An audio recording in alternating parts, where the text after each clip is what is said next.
Okay, good warm welcome to everybody present here. I am Akash, and as Vivek sir gave a nice introduction, I'm a researcher at CellStrat, and this is my second webinar on GPT. The first webinar was an introduction as to how GPT works and the entire algorithm, the model structure, the architecture behind it. So today we will be looking into fine-tuning GPT for business applications and how it can be used for tools such as chatbots to assist users in their queries. So let's get started with the webinar. So let's start with the basic question as to what is fine-tuning, because I understand that a lot of people might not be very experienced with LLMs as of now. So we'll start off with the title, what is fine-tuning? So fine tuning, it is nothing but a task which is performed on a trained ML model. So if you had an ML model which was already trained, it's called a pre-trained ML model in an unsupervised fashion to do supervised tasks. So if you had, so the way GPT was trained was that it was fed with large text corpuses. It could be URLs like GitHub URLs for code, Reddit URLs again for code, YouTube video transcripts just to get data about YouTube videos as to what the content was in a textual format. So a lot of things were fed to ChatGPT and GPT-3 and the other previous versions of GPT. But the data sets were different because ChatGPT was mainly trained on conversational data. If you notice, if you've ever noticed on ChatGPT, if you ask a question, it always replies to you in a sort of user-friendly manner, right?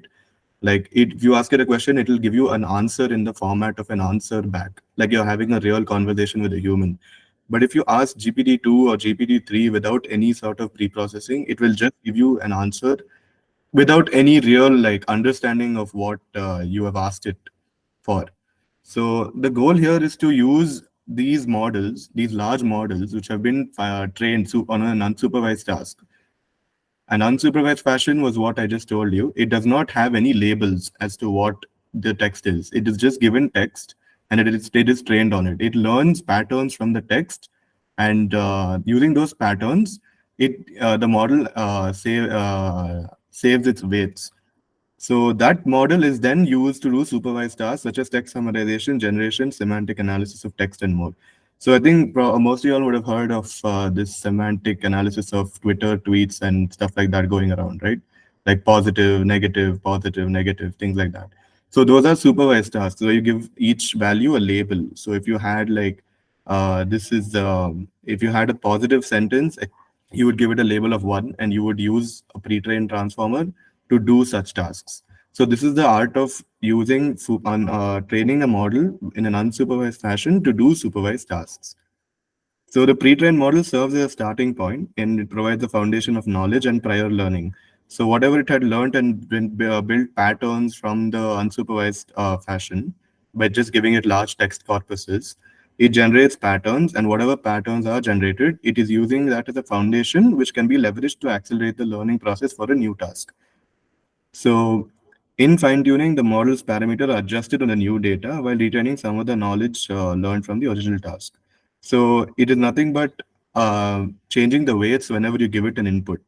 Like if you had an input, different input every time, the model's weights change, but it is not training. That's why it's called fine-tuning. Fine-tuning is used in transfer learning, where a model pre-trained is adapted for a specific task with a smaller data set. As I mentioned, if you had a huge model, I mean a model which was trained on a huge text corpus, such as books, Wikipedia, and other sort of information, which is actually what GPT-3 was trained on, by the way. So it was trained on a much larger data set, but then now we use GPT-3 and other models for smaller tasks, such as question answering, summarization, and things like that. So that is what we will be discussing about in the webinar today. So, Akash, the difference between fine-tuning training you are listed here. Yeah. What about few shot learning, zero shot, single shot learning? That's Yeah. the third way, right? Yeah. So how the zero shot learning works is it is post fine tuning. So the whole point of fine tuning is to ensure that the model is capable of performing zero shot learning in the end. So GPT-3, when it was trained, it was able to, on that huge data set, whatever it was trained on, it was able to perform one-shot learning. Not to a great extent, but it was able to perform one-shot learning. So the goal with fine tuning is to perform zero shot learning with GPT-3, and there is going to be a code demonstration as well for that. So I will be demonstrating an example for zero shot learning on a fine tuned dataset using GPT-3.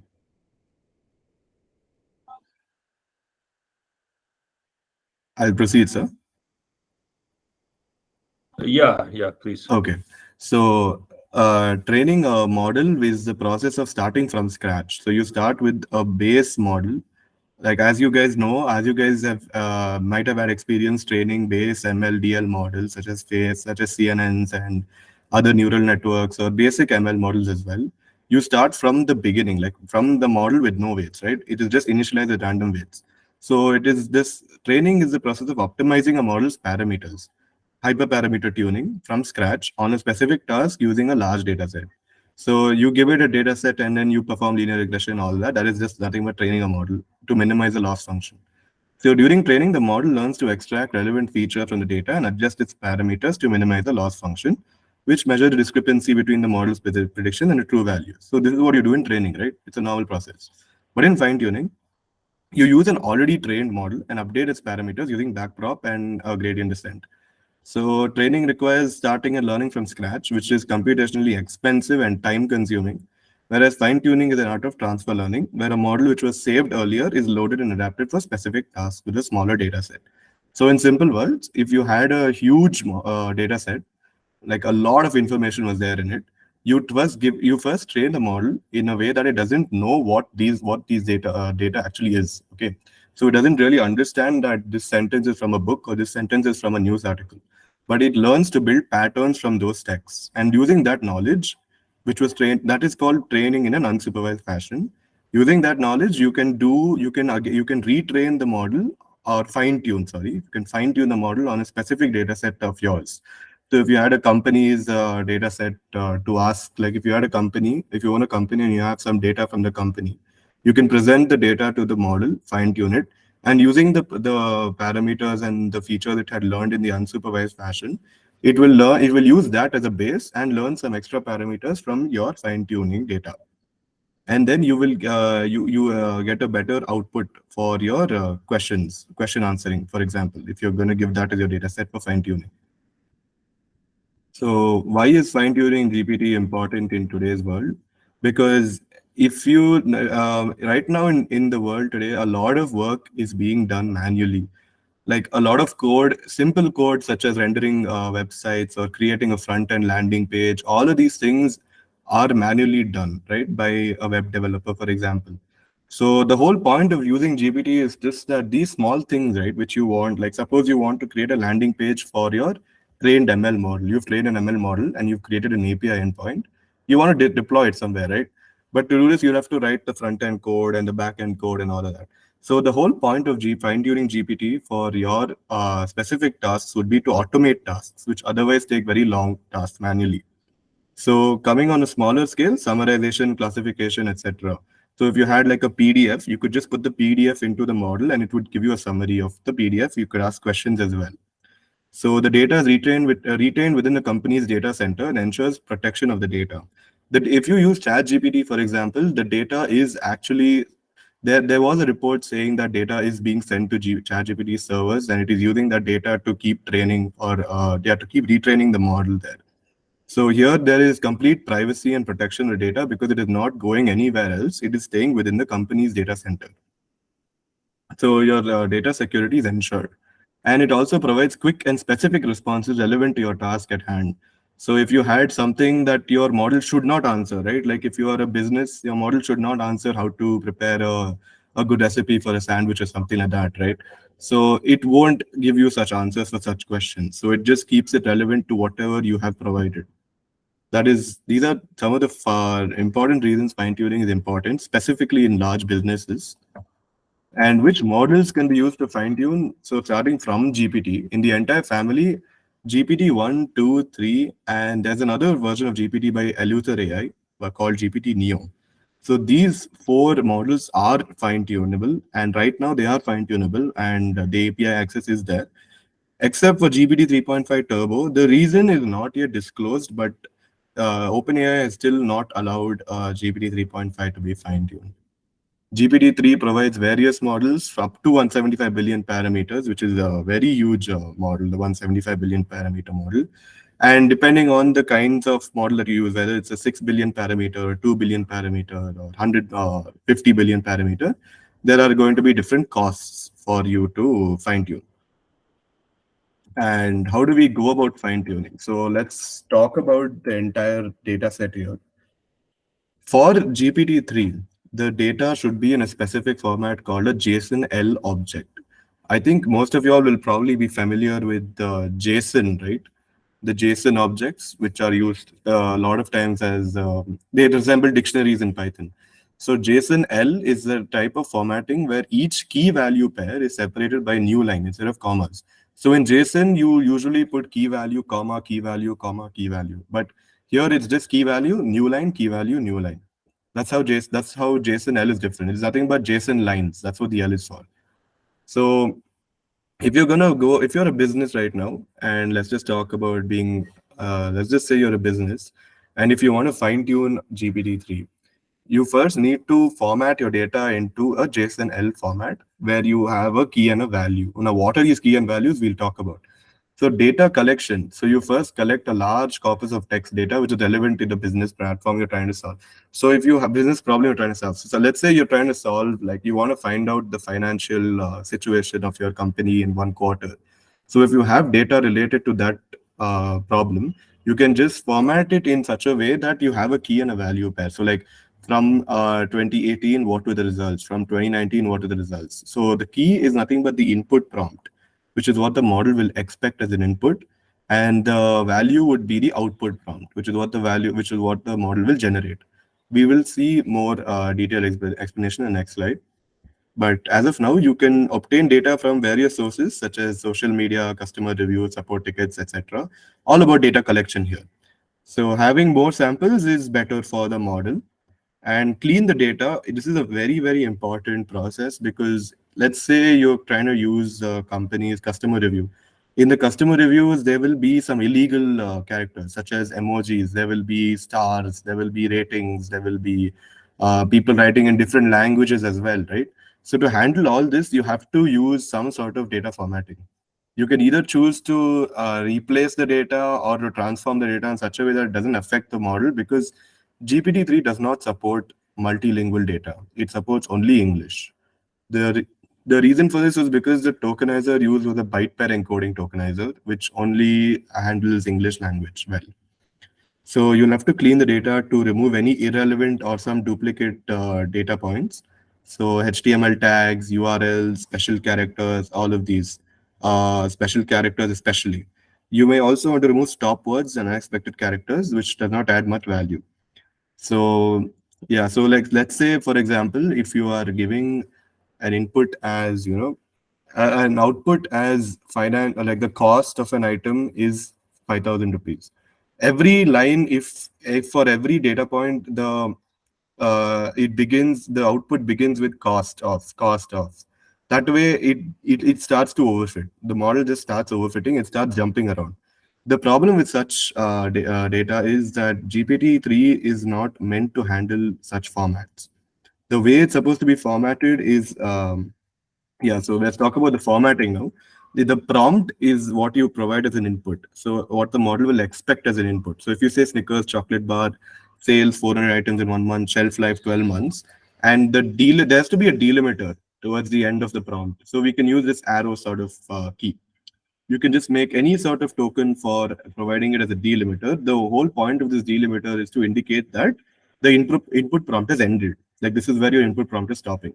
Then completion is what the model will give as an output. For GPT-3, the requirement is that there has to be a space before the output starts. So you provide a space and you say Snickers is a chocolate snack bar with approximately 300 kilocalories and shelf life of 12 months. And this, again, the set of special characters is just to indicate that the output prompt is ended. These two special characters to indicate the output prompt is ended is very important because the model will not know where to stop generating otherwise. And yeah, so let's talk about the tokenization part. So tokenization is nothing but converting your text into numeric embeddings, right? That is the whole point of doing tokenization. You tokenize the data into individual words. So you first take the individual words out of the sentence, and it supports byte pair encoding tokenization, which can handle out of vocabulary words such as such as hyphenated underscore words, all of those things as well.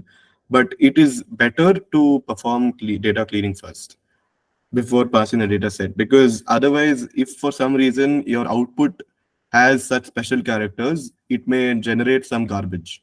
So that is one thing you have to take. So this key value pair is understood, prompt and output to the prompt. Now, Yes, how do you feed the corpus of data itself? For example, you gave the example of balance sheets and income statements or correct. financial statements. So how those documents get fed into the fine tuning process? Okay. So let me just change my screen for that. I will just show you how that happens. Or maybe it's coming later. Sorry if I jumped the gun. Yeah, yeah, no, so I will show it. I was going to show it after this slide. It's fine. So Okay. yeah, I will just show you that as well, because you guys need to see how the output should be as well. So right, the last slide for fine tuning would be augmenting data. So you augment data as in you create synthetic copies of your data points. So you augment the data by generating additional data from existing data. So this is useful just to have more data in cases where you don't have enough data points for training. Like let's say you have very limited amount of data, like around just 10 lines of 10 or 11, just 10 or 11 relevant data points. You could use data augmentation to first generate results using those 10 data points, and then using the generated results in combination with the 10 data points to fine tune GPT-3. So this is one technique when you don't have enough data. So it can include techniques such as data synthesis, sampling, perturbation, etc. Augmenting can improve the generalization performance. Keep in mind that augmenting should be performed only in ways which will help aid your data set. If you perform some sort of methods or use some sort of text and or in other words, you train a model which does not perform your data generation properly, it will not help your model in the end. It will generate incorrect results. So if for example you are not taken care of some sort of outliers, like what is the cost of this gel pen, and if the output was like 200 300 rupees, then even your outputs will get affected that way. So if you take care to generate correct samples. Then data splitting is a normal process to training, testing, and evaluation sets to basically to evaluate your model in the end. So right, let's just see a coding example. Isn't data augmentation the lead cause for hallucination? Yes, it is the lead cause for hallucination, which is why it is not the most recommended method. This method would only be applicable when you don't have enough data points at all. So if you have very limited data and you really need some sort of data points for fine tuning, you would use data augmentation. Otherwise, if you have at least around 100 to 200 rows, it could be enough to provide some small outputs. For example, if you had 100 to 200 rows related to Snickers, right? Then you could get a good output on Snickers. But if you had 100 to 200 rows on various items, like just one row for one item, then you wouldn't get much high quality outputs in that way. That is why we use data augmentation. But it's not, again, as you said, you're very right. It is not the preferred method. Does that answer your question? Okay, cool. Right. I will just show you this example for the data set. I will, one sec. Right. I hope you guys can see my screen right now. So this was one data set that was used. It looks pretty bad on the screen, I know. But this is the format. So if you have the prompt, what is the interest expense in 2009? So this data set is called financial question answering data set. It is a publicly available data set which has questions on the financial, basically on financial based questions.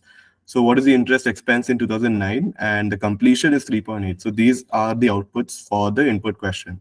And as you can notice, the delimiter tags are there, the arrow and the end of sentence tokens, and it begins with a space. So this was one formatted data set for question answering.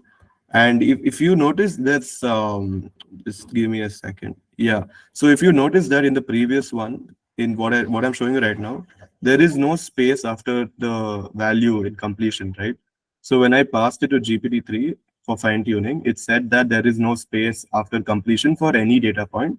So we will have to replace that. So after it replaced that, it gave me this. It gave me a space for every output. So it is necessary, and this is an example of data that you would pass for fine-tuning GPT-3. So this is on some financial data set publicly available. Yes, So this yes. fine-tune GPT, can it work for my specific financial statements off the bat, or it Yes, won't? it cannot work off the bat because right now this is general question. So this was for demonstration. These are general questions such as what is the percent change in net revenue between 2007 and 8. So this data set has not been tuned on a specific company. It was in generally made across companies. They've taken a survey and they have given made such questions and answers. But for your specific data set, if you have a data set, you can modify it in this format. So you could make a prompt and completion, and you could get outputs for your business's data set as well. How many such samples are needed for my custom corpus? So for getting accurate results, you would need at least 200 to 300 of each data point. So if you had a question such as like if you have different departments in a company, for each department there could be at least 200 questions on the company on that department, such as how is this department performing last year, how much income did it generate, how much, like that. You could have 200 such questions for each department in the company. But this data set, I have only truncated to 100 lines. The actual data set has around 6,000 plus. So the what I mean to say in a nutshell is that if you have uh, some different departments in your company, you would need at least 200 data points from each department for better results. So this is the challenging part, preparing the custom Yes. data set, right? Yes, sir, exactly. This is the challenging part. But again, to do this, you can use another model. So you don't have to manually sit and create a prompt, question, prompt, answer, prompt, answer. You can use another LLM to do this for you itself, which can create questions out of by just giving it data. No, you are saying there is a model to generate this data. No, there is a model to generate data in this format. So if you had like, let's say there was a PDF, for example, you could use another model to generate questions from it. Like normally, if you go to ChatGPT also and you put in some paragraph and you ask it to generate questions on it, it'll give you questions, right? So that same way, you can give it a large amount of data and just ask that other model to generate questions and answers for it. And you could use those question and answers here and then put it in your data set. Which model is that? That you can use Distilbert, or you can even use GPT, or you could use the what do you call it? You can use Detectron 2. Detectron 2 and Distilbert are two models which are usable for performing this task. So if you see here, just one sec. Yeah. So using Detectron 2, I asked it, gave a PDF to it, and I just said, give me a summary of this document with the important points, and it gave me the summary.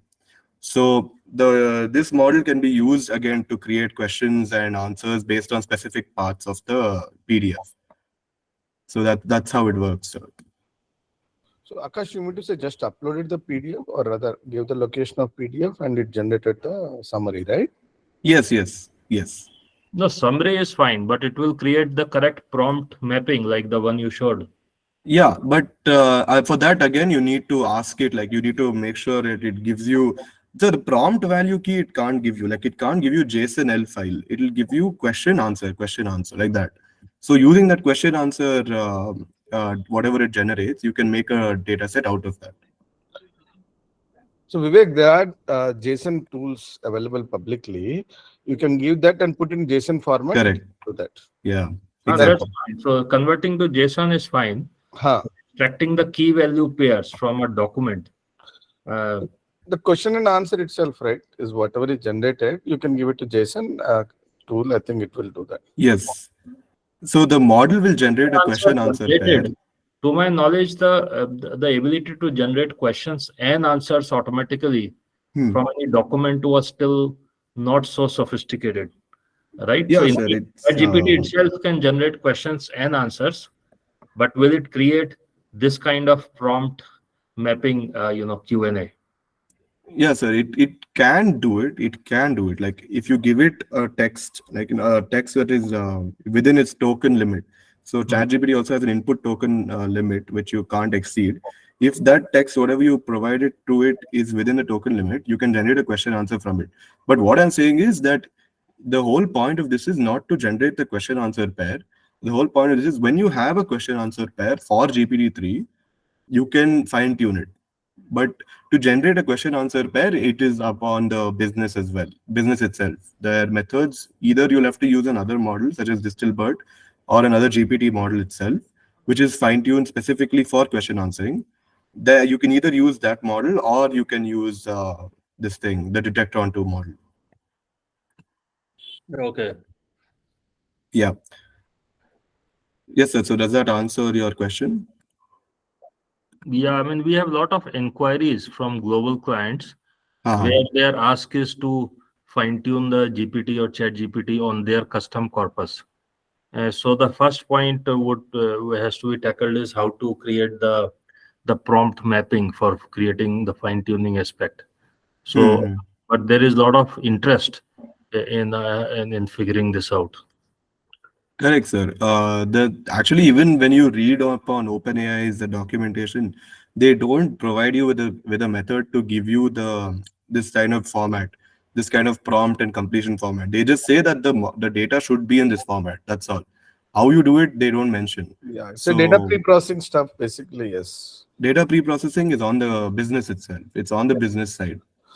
but you may be smart enough to use some tools to do this. But yes, after Yeah, that, yeah. you have to do some manual work. Yes, sir. Because the manual work is important because let's say you're trying if you don't take care, if you provide everything automated, right? It may not take care of some sort of unexpected characters in the prompts. So manually some supervising is required. Vivek, So let humans do some work. Vivek. थोड़ा So बहुत there, work करने And, दो. and I think in a basically, simple way, we can use the Excel also. We will keep in a multiple column and and then we'll do the joint of columns, prompts, and then questions and completions and everything, and then deliver the output, and then that out CSV into JSON also we can do. yeah. Yes, sir. That's actually something that I've done as well. I will show you the demos for all this. Uh, so basically, data annotation companies are still relevant. Yes, They are, yes. yeah, yeah. Yes. No, but question here is like when we have a GPT to generate questions and then answers, and that questions again we are feeding in. What is that we are trying to achieve? Like, Yeah, yes, I understand your question, but the actual thing is, see this GPT-3 data format, right? This is what the thing is. GPT-3 model, the base model is not available actually on Hugging Face or from OpenAI. They haven't released okay, it. okay, GPT-2 has a model which I showed you in the poem generation earlier, right? yeah, So that I had used the base GPT-2 model, but but you're not GPT-3 did not have such a model, so you can't manually fine tune it. The only way you can fine tune it is using OpenAI's command line interface, and the command line interface okay, states that the data has to be in this format only. I'll tell you why. Because the normal way of fine tuning will be giving question answer, like in this format only, right? Question answer. yes, But if you would use GPT-2 to do this, it will give you the answer corresponding to the question. So correct, if you had said how much of the cost of this line, the acquisition was not goodwill and intangible assets, it will give 9.8. But what correct, GPT-3 will do is you can ask something from another year itself. So like future prediction. So you can say considering 2013-14. So you can ask another question saying using the data from 2013-14, what can be the improvement of productivity in oh, 2015-16? So okay. that is why GPT-3 is expecting format data in this format. Okay, GPT-2 does what is available in my corpus. GPT-3 extrapolate and try to get some more intelligence. Yes, So yes, yes. GPT-3 we cannot fine tune. So take a GPT-2 output and then convert it into a GPT-3 input format, and then make a GPT the way we Yeah. presents to us. Yeah, but instead of doing that, also you can use GPT. You can use some other GPT tool itself. You don't have to again fine tune GPT-2 for your Okay. data Yeah. again. Yes. It So can be Distilbert or Detectron or something. Anything. exactly, Okay. yes. Okay. Understood. Any questions? Any questions? I'm not sure if I missed something. I think Akash, people are asking this is example what you are giving, prompt and answer, and then where is the core financial data on which this has been developed? Oh, that is over. You can share the link. It's it's here. This is the data, train.json. This is the data. Cool. It's a pretty heavy data. So the only thing, see, this is like related to a PDF. So they had a PDF, and from the PDF they've extracted all these values. So there are different data points here, but what we are interested in is QA. The QA key is what we're interested in. Like they ask the question and the answer. But so this is what we've extracted and created this JSON-L format. Great. Okay. Yeah, someone had a question. Hi Akash, I have one question regarding generation of the data set itself from the model, which was which you guys were discussing previously. So in my case, is there any possibility where I can just generate 100 questions and corresponding answers out of this particular PDF or a large corpus of text? Like sir. You mentioned that, yes, go on, please. You mentioned this part that it is possible, but I was looking into the notebook and it was not obvious to me. That's why I'm just reposting this question again. I understand, sir. It is not a direct task because, again, as I mentioned, if you're going to be using a model, you'll first of all if you're using a model that is available on OpenAI's platform, you will need to pay for every generation that you do. So if you're going to be using a large corpus of data, depending on the length of the data as well, it converts the data into tokens, right? Each word is tokenized. So the number of tokens that are there, based on the length of that array, it computes a cost for you. Because obviously you can't just feed in like an entire huge PDF of like 900 pages, right? Because if you feed that, then it results in more computing for the model. So if you feed in data, you usually feed it in paragraphs, or like, as I said, if you're the department in the company, you feed it department wise, so that the data is also retained in sequentially. So if you had just this department, you first get answers for that department only, so it doesn't interfere with any other department also, like that. What if I have I'm paying for tokens in GPT API? Can't I feed large documents? Yes, sir, you can feed. But again, there is a maximum limit, like there's a final maximum limit beyond which you cannot cross also. Okay. So some token length, right? GPT-3 yes. GPT-4 has, right? Yeah, there's a token length, there's an input length, and there's also an output length as well. If you want to generate an output with a longer length, it will cost you more. Exactly. All right. Yeah. So folks are expect that the data preparation still remains a very complex task to be able to customize GPT. Sir, Vivek, in we every need jobs now, Vivek. sir, in every ML problem that you're trying to solve, it's not the model that is the hard part. It's always the data preparation. So we were hoping we are at the point of AGI. So data prep is less needed, but I guess it is still needed. Sir, it is important because you have to clean it well. You have to make sure it's in the format that is required. Because if it's not in the format required, it can produce bad outputs, like completely bad outputs, which is something even Bing Chat faced at one point. Even Bing Chat was facing the problem because when they were using it for conversational data from humans, they were producing inappropriate outputs, and like it was just like random characters at one point. So this was a problem that was faced by the industry as well, and it is being faced. So the whole important task here is to make sure your data is clean and it is appropriate. Akash, one quick question. So in case of large language model, right? Yes. What kind of cleaning do you perform? Because what I understood that it's not like traditional, ML or model where we need to do a lot of cleaning, limitation, those things need not to be done here, right? Correct. So I had mentioned this in the previous webinar. It's not there on this. You have to first remove special characters, first thing. So if there are special characters such as asterisks or some sort of slash, comma, slash, like this, I'll just give you an example, like this token right here, which we had provided for the input. This arrow key, this end of token character. If this was there in your data, these are problems. So these kind of tokens which are not recognized by a tokenizer, See, because the tokenizer will learn on a vocabulary, right? In that vocabulary, these characters may not be there. So it won't, it may not, it may start, it may just assign a random character token to them called an out of value, out of vocabulary word. This is what this is, an out of vocabulary word. So it'll assign a token to it. But the problem is that token will just be like one value. So like how it is it's an array map. So for every word, there is a number. Okay. So if there is a token, which is a word which is not there, it will map it to that number. So this arrow and this token will be mapped to the same number. So that leads to a problem. I think you can see how that's leading to a problem, right? So that is one thing.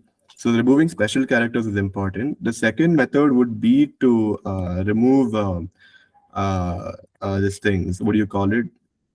Duplicate data, because duplicate data can pose a problem. It's like saying that it'll get confused at one point. It'll be like, was it really this or is it this? And it may not give you the correct outputs. So duplicate data is one more thing.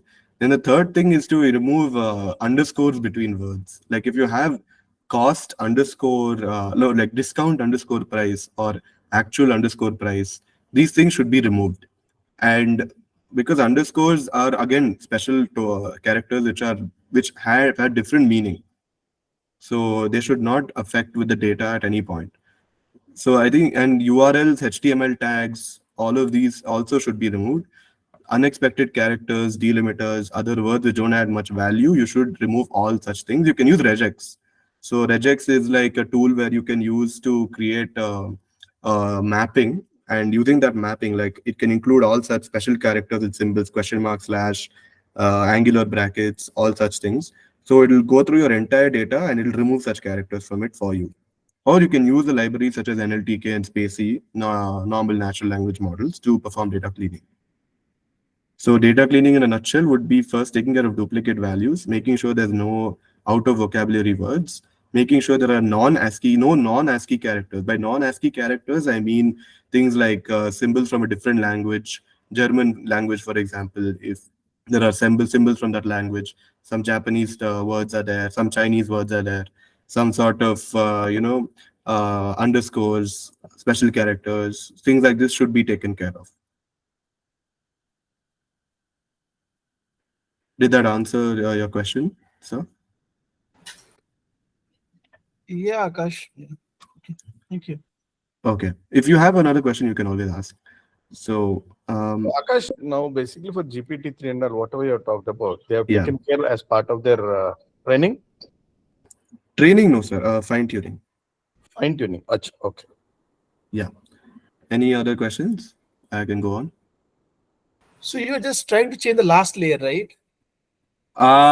Again, it's not last layer as in a normal deep learning model. That would be in transfer learning, but I'm not using that. I'm not freezing any layers and changing the last layer here. I am using that entire 2 billion parameter model, whatever it had learned in its unsupervised fashion. I am using that knowledge on top of my extra knowledge, basically, to learn anything new, to learn the data patterns in my data specifically. Okay. So it's not like it loses any of the information it had previously. It still retains that, but on top of that, it builds relationships on my data set, and it gives me output specific to my data set. That's all.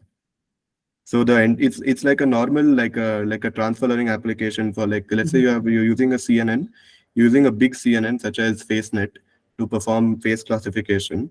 And if you're using FaceNet, you would use it. FaceNet has like a lot of features which it was trained on human faces, right? So it'll have features such as eyes, eyebrows, and nose shape, mouth, etc. So you would use that to perform some classification on your own data, right? So similarly, here you're using the features which it had learned on your own data to produce outputs related to your data. Okay. Yeah. Okay, I will go on with the presentation. So coming to Vivek's question, zero-shot learning is right now the task at hand which the industry is moving towards, because we want to basically lessen the amount of information we want to give to the model to get an output. So zero-shot learning, one-shot learning, and few-shot learning are the different supervised learning tasks which are there, categories. So by one-shot learning, I mean that you give a model one example. So you'll say you give a model one example and an answer, so it knows. So it just sees that one example and answer. Then you give it your input. So like if your input is what is the cost of a Snickers bar, but then your input sample which the model will see is some other question related to Snickers. So based on that, you get an output. So that is called one-shot learning, where you give it one example and then ask an input. Few shot learning is the same thing, but you give it few more examples for it to see, and then you give it an input. Now, zero shot learning is a process where you don't give it any example, but you directly give it your input and you expect an output. So, which is obviously going to be pretty hard for the model itself, right? It's because it's something that you're achieving as a human. Like as a human, you would not give another person like, see, this is how the Snickers bar is and details about it and all of that, and then you'll ask a question. No, right? You just directly ask him, what is the cost of the Snickers bar? He replies you. So things like that. That is why zero shot learning is what we're moving towards. It allows you to generate zero-shot learning allows you to generate high-quality text without the need for any training on specific examples. This is what I was talking about. And when I say training here, training does not mean training. It just means updating the weights. That's all.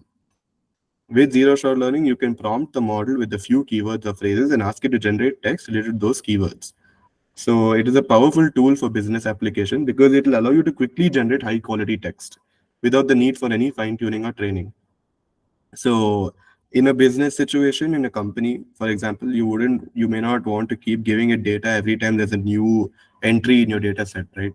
So it should ideally just pick up that new data point and give you an answer. That is what we're moving towards in zero-shot learning, and that is why it's important.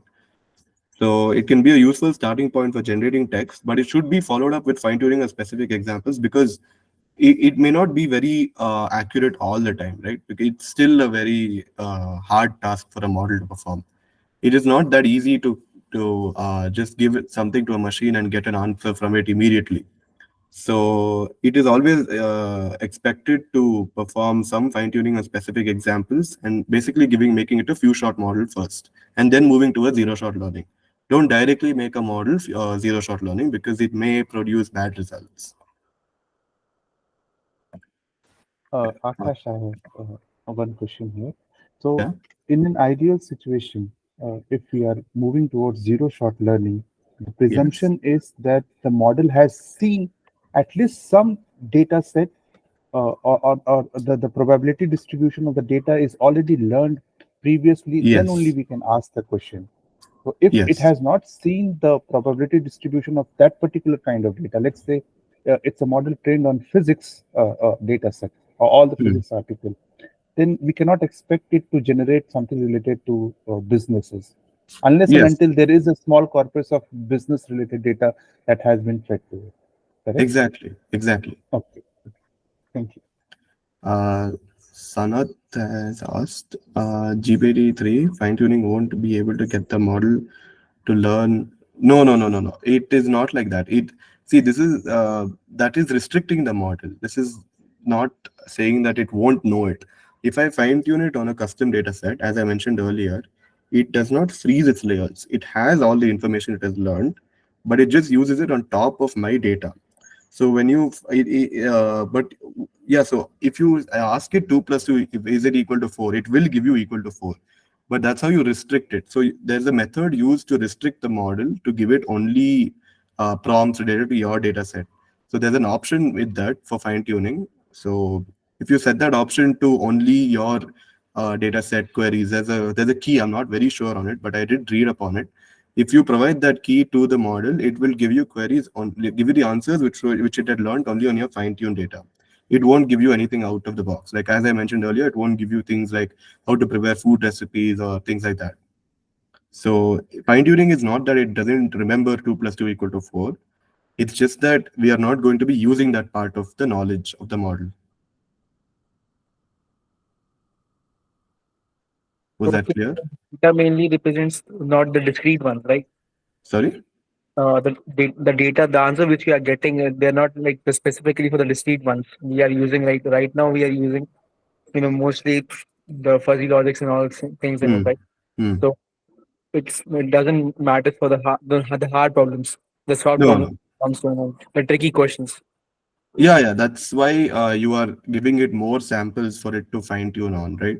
So that is the main reason. It doesn't matter even if it's tricky or not.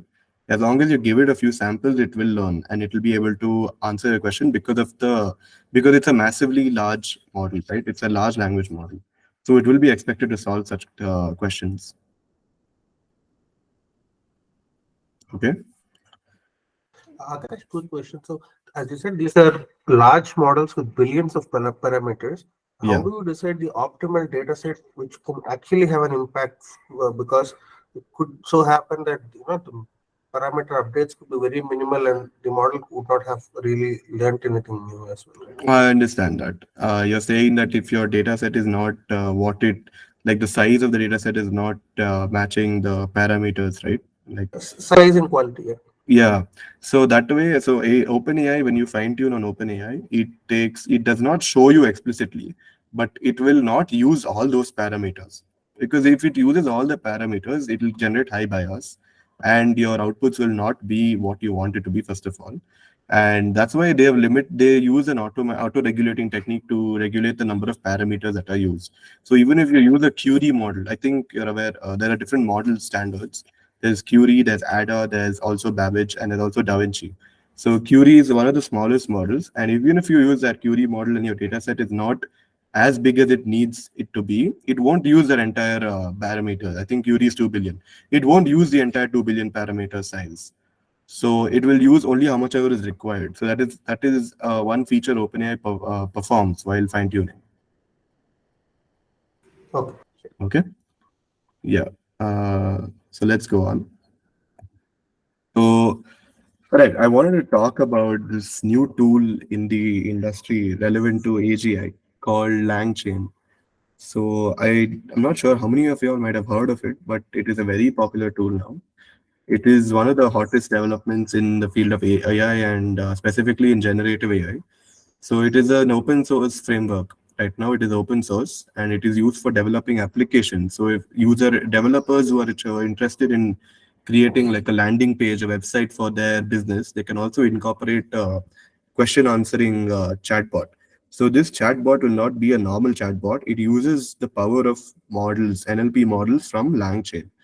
Now, what is Langchain? It is a big hub with all where you can access models from Hugging Face, OpenAI, Coherence, from Eleuther AI. A lot of sources are available from which you can access models from.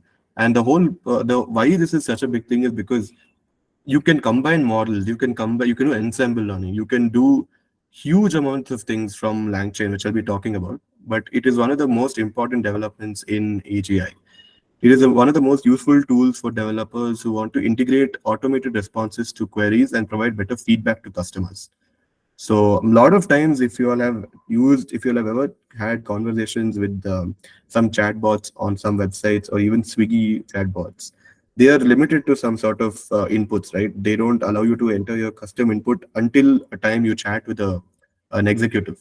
Why is that? Is because it does not have such powers to generate answers based on custom queries.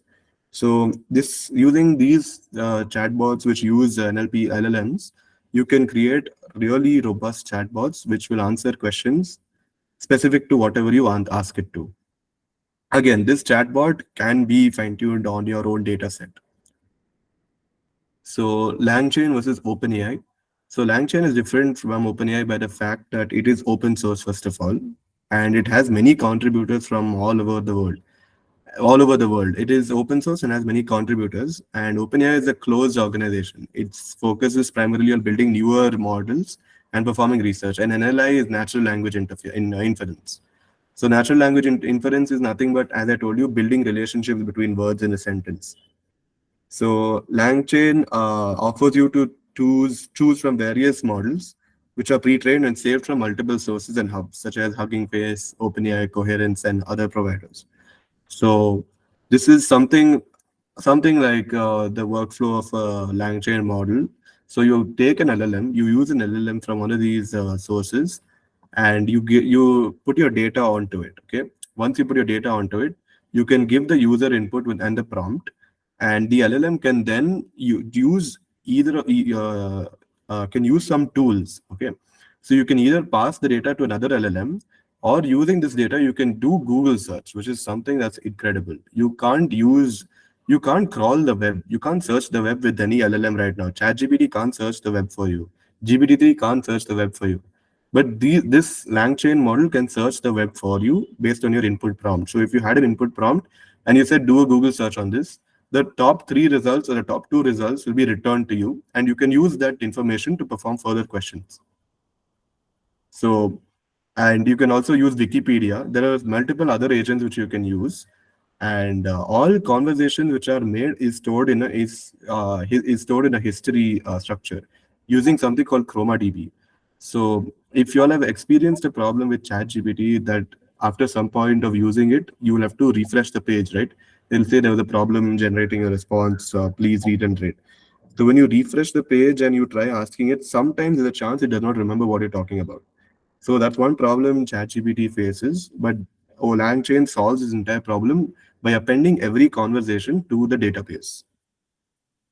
It's like chaining the language models. Yes, Also sir. be able to call multiple APIs over the cloud. Yes. So those API calls can be in the form of something called agents. So those agents are tools which you can use to perform live searches on. So you can use Google search, you can use Wikipedia to get information, and there are a lot of other tools, not just for text. So will that use the intelligence of LLM also as part of this chain? Yes. You can use a model from any pre-trained model such as GPT-2, GPT-1, normal GPT, Eleuthер AI GPT, anything. But the advantage is that you're not just using it from OpenAI's hub. You're using it from Hugging Face, Coherence, different Eleuther AI. So different companies would have published their models, right, onto different websites and hubs. So from those hubs, you can take any model. That's the advantage here. So Akash, we have launched Freedom GPT for our client in Texas. Correct. So how can that be available in Langchain ecosystem? So there is a procedure you have to follow to upload a model to Langchain. You're not uploading it to Langchain exactly. You're uploading it to one of these hubs from such as Hugging Face and Eleuther AI. You can use Hugging Face. So Hugging Face is a very easy and friendly hub. What you have to do is you have to follow the instructions on Hugging Face's website to upload models. How it works is you have to first save your model. Using the saved weights, you have to upload it onto Hugging Face's hub. And then from there, it can render the weights and it will create an instance for you. Of course, you can choose to host it locally and deploy it as well, but it will be there on the hub. And from the hub, you can use it on Langchain. Okay. Yeah, so for all this, you need an API key from Hugging Face, from OpenAI, from Coherence. So you need API keys. Again, it will cost you a little bit, but you can create your own models and put it on Langchain and use them for your own business. So as you mentioned, there are multiple variants of the same model available on multiple hubs, right? How are these performance benchmarks to ensure that they are similar in performance? So that is where ensemble learning comes in. So that is if you're, suppose from LLM1, you're setting it to LLM2, but the LLM2, if your question is that LLM2 does not perform a good job, what happens, right? So from LLM1, it will be in the history. So you can recover it from the history of LLM1 and then go back to another method. Like instead of going down this route again, you can go to another route. Instead, you can have another LLM which you have made and use it on that. Or you can use another LLM from OpenAI instead if this model didn't do well. So that way you can always go back at one point and then continue.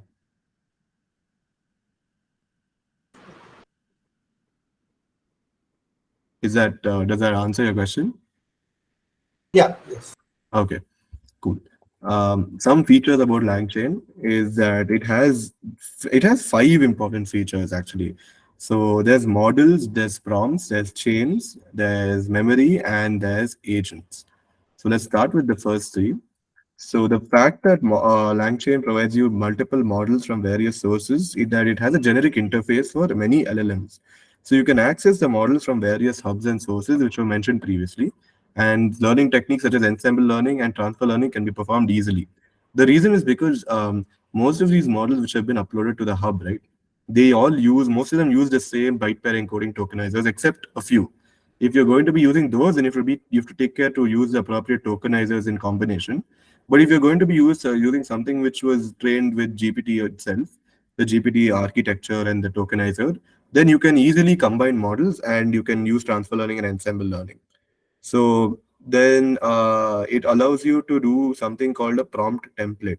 So it creates a prompt template for your particular model. So if you have a model which you've loaded first, now you have to create a prompt for that model, right?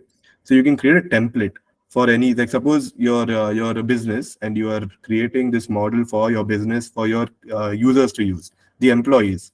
So if the employees have to use it, then they can follow the prompt template. So the prompt template will have a way in which the question should be asked. So it'll have question, colon, answer, something like that it'll have in a specific way to answer it. So that using that template, the users can just enter that question. It'll automatically go into the prompt template and it'll go to the model and get your answer. So what Langchain solves here is making your employees learn the entire technicality of adding extra characters at the end, adding an end of sentence token, all that it takes care of. You just have to give the question and the answer. It will go into that prompt template, and then to the prompt template, it sends it to the model and comes back. So, Akash, here one quick question. Let's say that I, as a company, is right. I think we should not send our private data to this all public LLMs, right? So, can I design in such a way that all this GDPR complaint stuff, complaints should not be passed on to that, right? I can design it. Hello? Yeah. Are you getting what I'm trying to say? Sir, I think I lost you, sir. Are you able to hear me? Voice, internet. Yeah, I can hear you now. Yeah, I can hear you. So what I'm saying is that, what I'm trying to say is that, see, like we are not allowed to, as a companies, right, to pass on private information to these all public LLMs, right? So we can design a template with all GDPR non-compliant stuff so that anyone uses can try to put that, it kind of filters that. Yeah, I mean, you can actually see, as Vivek sir mentioned, there's two options for this. If your data security is a question, the first option would be to first create a model for your own, like for your company itself, and upload that onto Langchain, and then use it. Because the Langchain, the data is not being sent to public servers of OpenAI and Hugging Face. It is being stored in ChromaDB, and ChromaDB is like any other databasing system. Not any other. It's like MongoDB, where you create an instance and a database and all of that, and everything is stored by you. So you have access to that database, and whatever you do goes there. But why you use ChromaDB is because it is interfaced with LLMs. So it has embeddings in it. So it has all these tokenizers and functions, all that loaded in the database itself. So it doesn't, it's not like MongoDB or Firebase where the data is just stored as JSON text. Here it is stored specifically in the format of that model. So you can easily recover data, and all the data is stored in your database itself, in your cluster. So basically, I can have my own instance of ChromaDB. Exactly. You can have your own instance of your own instance, but like your own database inside ChromaDB, and everything goes there. By the way, Freedom GPT, which we have created, also runs completely locally without any connection to the internet. So we can customize Freedom GPT to a company's use cases, and it will run locally on their server or even a private desktop without any connection to internet. Okay. Okay, please go on. Yeah, thank you. What? Sorry. There's a question saying how to use fine-tune LLM on top of an existing LLM. You can use this. See, it is not a standard procedure actually. You're not layering the model. You are just passing the data from as output from one model to another model. So like if you had a model which first does generation, like you can first generate text based on a question, then using that generated text, if you had another question which is specific to that to another model, like if there's another model, let's say there's two models right now. One model performs good textual generation, and let's say the other model is good for performing some sort of sentiment analysis. So let's say you first pass your input text to the first model, you get an output text. Now, whatever output text you get, if you pass it to, if you want to see sentiment analysis, you pass it to like a model specialized in sentiment analysis. such as a BERT based model. So how to find, you don't like layer them on top of each other in a normal way unless you're doing ensemble learning. But ensemble learning, if you're going to use, it's something, it's a normal procedure. You just have to stack the base models on top of each other. But the general procedure, as as is shown in this PPT, right? So you just put your data into the LLM, and then from there it is going to another LLM. You don't stack them together. Does that answer your question? Okay. Data security, I just spoke about. You'll be using a ChromaDB database instance for yourself, which only you will know the credentials for. And the data is not being sent to any public servers of OpenAI or Hugging Face. It is just staying on that instance. And actually, there is one more thing. If you're not going to be using ChromaDB, the data is lost immediately after your session ends. So you could create a guest session where you could just have the data stay for that session. And after the session is closed, all the data is lost. None of the data is being uploaded to public servers.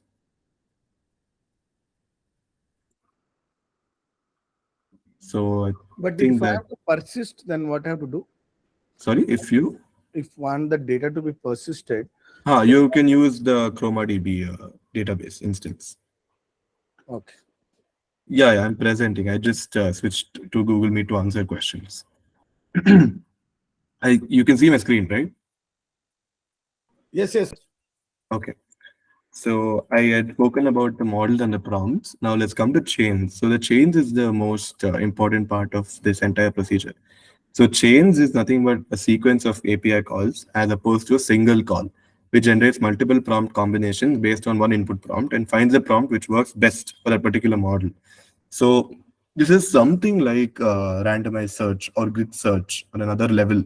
So instead of using grid search for doing parameter tuning, hyperparameter tuning, you are here trying to find the best prompt which gives you the best answer. So every answer is associated with a score. So that score, it tries to first try and find the best score outcome. So it tries different possible combinations of a prompt, and based on the best prompt, it gives you, based on the prompt which works the best, which gives you the best answer, it uses that as the input prompt and gives you the answer for it. So this is chaining, and this is chaining can also be applied to different, as I said, set of LLMs from LLM1 to LLM2. It can happen in LLM1, then LLM1, and it can go to LLM2 also and happen there. But keep in mind that you don't have to do chaining every time because it will increase the cost and the time as well. So, but this is one advantage of chaining. You don't have to manually keep entering a prompt to find your answer, but it'll automatically find the prompt for whatever you want.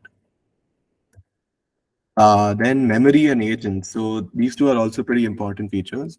Memory is Langchain allows you to store previous messages, which is highly useful when you are performing question answering, for example. Like let's say you were in ChatGPT, if you would like asked a question, like in the beginning of your conversation, you had asked a question. And let's say around 25 conversations later, you want to go back to that first conversation. There's a very high chance it may not be able to answer that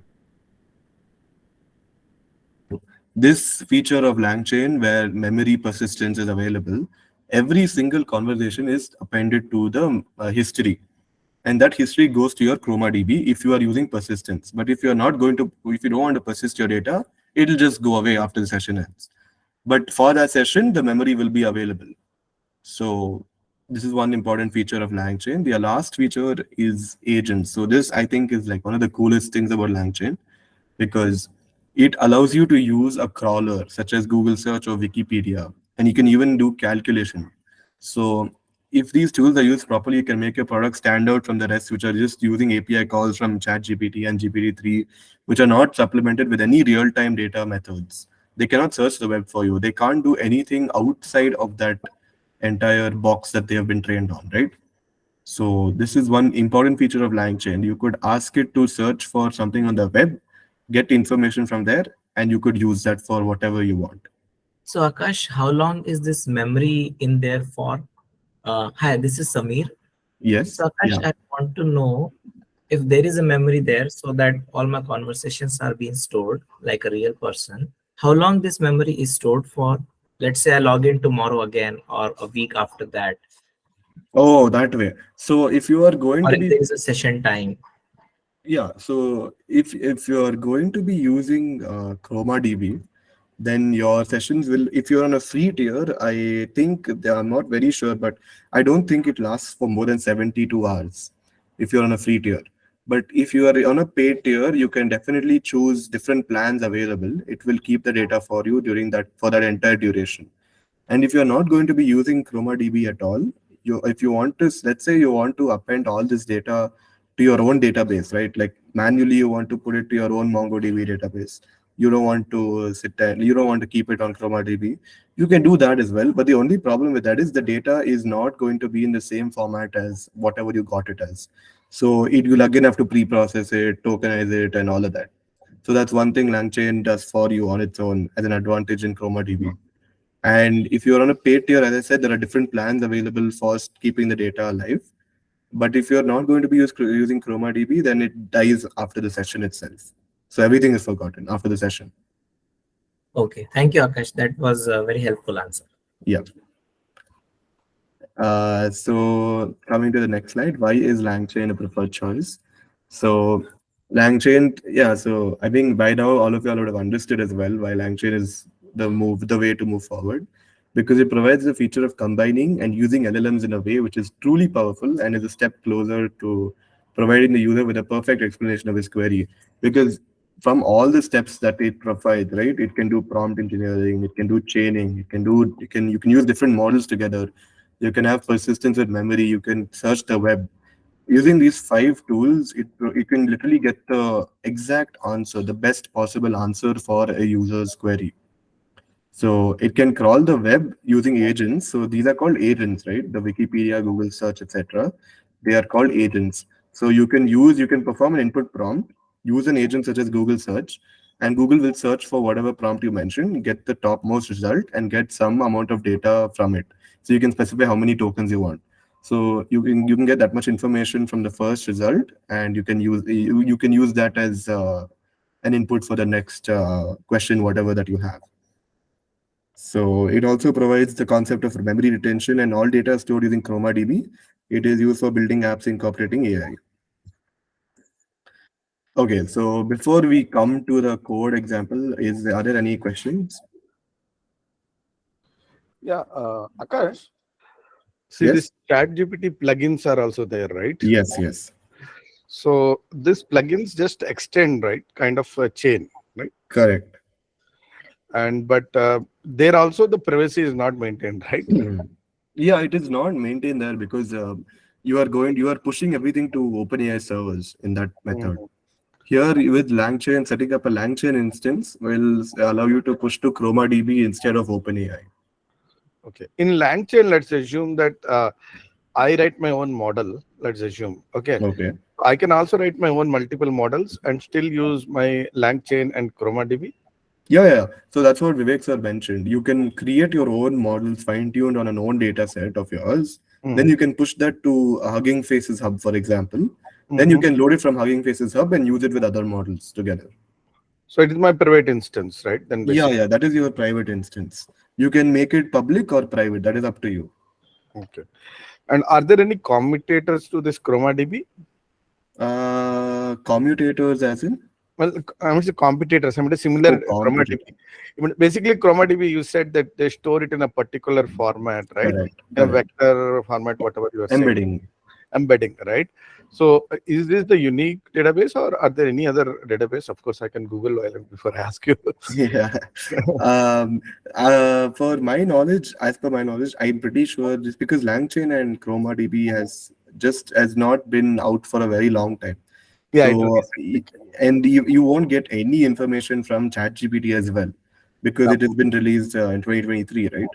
So you won't get any information from ChatGPT. And as per my research, I am pretty sure that right now ChromaDB is the best choice for using Langchain simply because of it has been linked with Langchain's tools itself. So from Langchain module, there is a tool to directly push to ChromaDB. There may be another database which you can use for this cause. Like that obviously might be.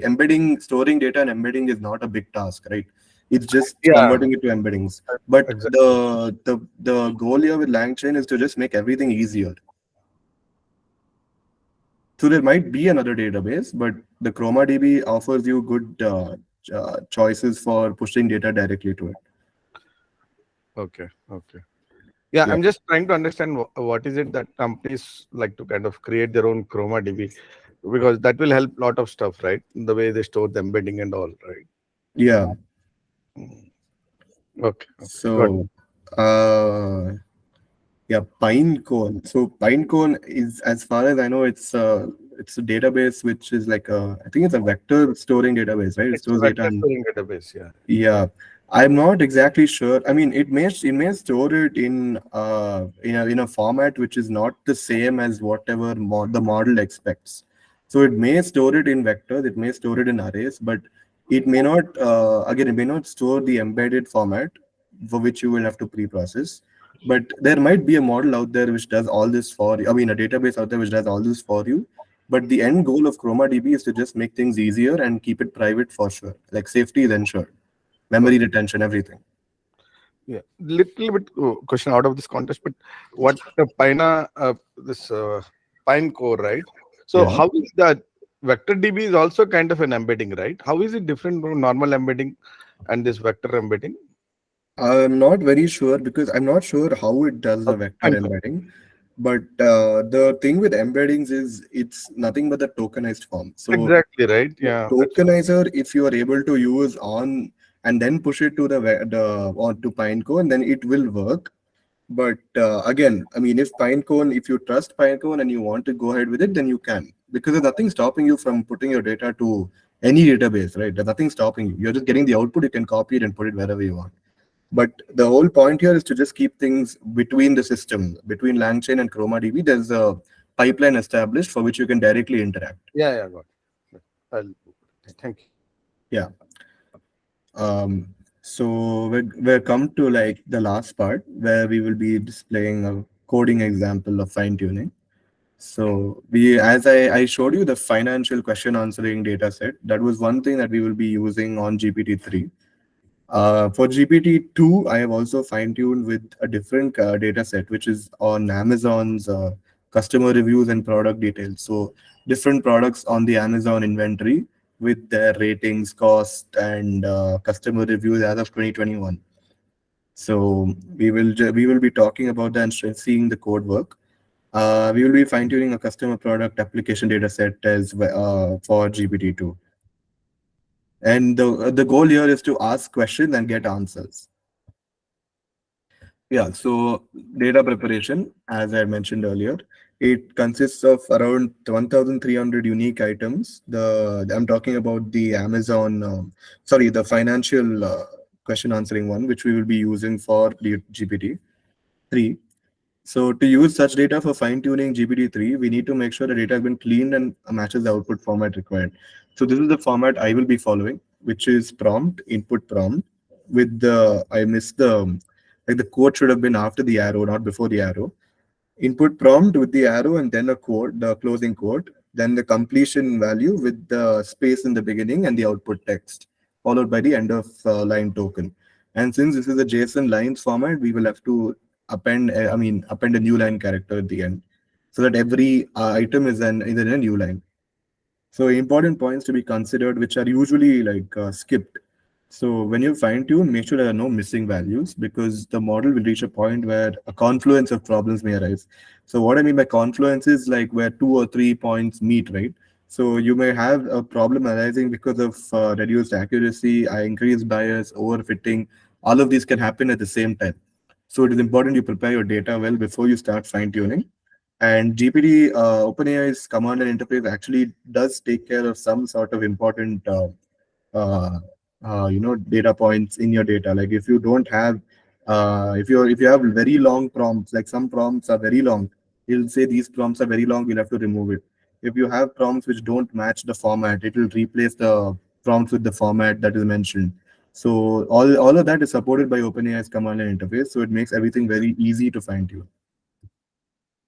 So coming to hyperparameter tuning, which is not very important, but if you're really interested in making like a very, very good model for yourself, then you could use tools like grid search and random search, which are very normal tools in neural networks to find the best parameters.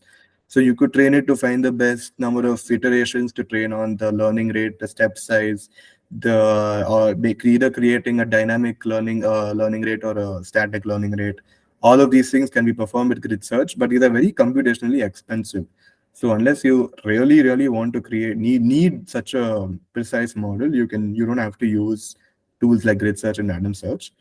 And you can other general methods include early stopping and regularization, such as L1, L2, which you add a penalty term to the loss function every time, and back propagation, things like that. So yeah, let's go on to the next slide. So evaluation metrics. So some metrics that can be used to evaluate your fine-tuned model is perplexity. It measures how well the model predicts the next token in a sequence, right? So if you all remember from the previous webinar, I spoke about how some sentences in the how some words in the sentences are masked. So those masked sentences are called masked tokens, and the model has an attention mechanism which focuses on these masked words. So the goal is to try to predict these masked words and the next word in the sentence.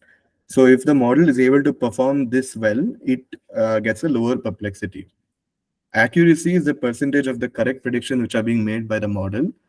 No, F1 score is a trade-off between precision and recall. It is a harmonic mean of precision and recall. F1 score is being widely used. Accuracy also. Blue score and perplexity are not very widely used right now because they are very critical metrics. So blue score is the similarity between generated text and the reference text. I think if you all have ever tried using the API of GPT, OpenAI's GPT API, there is a parameter called temperature. I don't know how many of you all have noticed that, but if you have noticed it, you know what it does, you can probably relate to this task. Because the temperature value higher temperature means generating text which is now going to be least expected. Yeah, more randomness. Yeah. Yes, more randomness. So blue score will evaluate and measure the similarity between generated and the reference text. It just wants to see how different the generated text is from the base text. So like as I told you, if your gel pen was just 10 rupees, but it gave you 200 rupees, it would have a high blue score for that prompt itself specifically. Yeah, you wanted deterministic, you should put less score, and yeah, probabilistic, you can put more score value. Yes. Coming to transfer learning. So transfer learning is it's a normal procedure for using a unsupervised model and then fine tuning it. This is the whole thing whatever we've been talking about actually. So fine tuning a pre-trained model such as an LLM, such as GPT-3 on a custom dataset which is similar but not identical to the original dataset. So this can be your business statistical report dataset. Then multitask learning is to fine tune on a pre-trained model on multiple tasks simultaneously, such as question answering, sentiment analysis, recommendation, product recommendation, things like that. So you can fine tune that model on multiple tasks simultaneously. And unsupervised and semi-supervised learning are the strategies which were used for training GPT, pre-training the model on a large unlabeled dataset before fine-tuning on a smaller labeled dataset. And then after that, training the model on a combination of labeled and unlabeled data. So this is all about transfer learning. And are there any questions right now? So when we do fine tuning of GPT, is it actually changing the weights of the model? Yeah, so it will update the weights for every input prompt, but it does not save the weights. So if you have trained and saved the weights, and then you provide a prompt to it and you get an answer, it is changing the weights for that particular prompt to match the answer. But after that, the model is no longer those weights, whatever it changed, is no longer saved. So it retains its original weights after it was pre-trained. So for every prompt, it changes for the my weights. corpus, I custom fine-tuned it, and it is in my OpenAI, account only. My fine-tuned model, correct? So it is attached to my OpenAI, login ID, and then it will continue to store that changed GPT in my OpenAI login ID. But has it actually changed the weights? Is it actually retraining in the classic transfer learning sense of a neural network? It is changing that instance's weights. So like you've initialized that model, right? You would have initialized the model and then fine-tuned it. So that base model's weights are different, but whatever you fine-tune, you will obviously have some different weights. So you are sure it's changing the parameters of the model? Yes, sir. It does change the parameters, but not to a great extent, because the whole goal of fine-tuning is to not change the parameters completely. It is just There are to 7 billion parameters, so it will change some of those, very tiny fraction of those. yes, it does not use all 7 billion again. It does not need to use all 7 billion parameters. So only whatever is affecting and it is learning from, only those parameters will be changed minutely to match the task that you are asking for. No, because in traditional transfer learning, we kind of chop off the final 1 or 2 or 3 layers on a baseline Correct. backbone model, and we freeze the initial few layers and retrain the last few layers to learn the custom features. Correct. So is that same process here? Sir, actually answer that question. We are not going to be freezing these layers, because that is not, it is the fine tuning is not, it is a different application of transfer learning. We're not doing the same process of freezing and using those last layers. We are going to be using the features that were there, and using those features as a base reference, we will create, sorry, what do you call them? We will fine tune the model on our data set to learn features specific to our data set. That's all. So it uses the base features, and using those base features, it creates features from our data set. That's all. So that's what is happening here. I mean, to give you an example that I gave for the last time I answered it, like if you have a FaceNet CNN, which is a big it's a big CNN trained on faces, right? So you can use that FaceNet CNN because it will have features such as eyes, nose of a human face. So it understands the skin color, the depth perception of a face. It understands different things about the face itself, of a human face. So using that FaceNet CNN, you can use it to classify different like faces in on your own data set, right? So not necessarily to classify faces, but to verify faces using these CMEs networks. So you can use it. That is basically, I'm just giving you an example of how transfer learning is being used, just the features. So that's what is happening here. We are using those features which were learned on the unsupervised method, pre-training method, and those features are being used in the semi-supervised learning format on your specific data set, which is being fine-tuned on. Right. Yeah. You have the demo, right? Let's see how it does that. Yeah. So these results we will come to when we see the models in action. So let's now visit the models that I have used. Okay, my instance is expired, but anyway, I'll show you. I've already given some answers. So I have trained GPT-2 on this customer review data set, and I have already cleaned it and loaded it here onto Kaggle. And the way GPT-2 expects data is in a single column called text. So in that text column, you have to have everything. I think you can automatically kind of figure out why GPT-2 will probably fail in question answering cases, right? Because if you have just your entire text in one column, there is really no building of proper inferences, natural language inferences between the words. Like, how will it understand what is what here? Like, it'll just have a random, like in this example, if you see here, the first row of this text column, it has the name of the product, this nylon beaded USB to lightning fast charging cable. And this is the input prompt, right? And I've separated them with new lines. So this is a title, and then this is the discount. These are some features. So these are discounted price, actual price, discount rating, and things like that. And this is a product code. And this is yeah, so these are all such features, and then there is a description about it which was given by a user. So if you're going to be giving data like this to GPT-2, which is the format it requires, it can't really do well. That is one of the reasons it was not performing well on question answering specifically when it was released, because just giving one column as an input is not going to be very it's not the best, it was not the best way to create question answering instances of this model. So this is the problem with GPT-2 first of all, and you can see that in later when we show you the answers. So this was all about fine tuning it. I had fine tuned the data set. I had fine tuned this on the data set, which is over here. I had created the CSV file. You can see it from, I think it's over here. So this is the data set which was used for GPT-2. This is the text column, and in that text column, we have everything here. Now, this was taken from an Amazon Amazon data set, which I had got from Kaggle. It has around 30,000 rows, but we have truncated that. We're not going to be using all 30,000. And yeah, so this is the format in which it is required for GPT-2. You saw the format for GPT-3, right? So this is the format for GPT-2. It's just one column with text and everything separate on a new line. So when we had passed it to the model and it fine-tuned it, I fine-tuned it on 10 epochs with the learning rate of 5 to 10 to the power minus 5.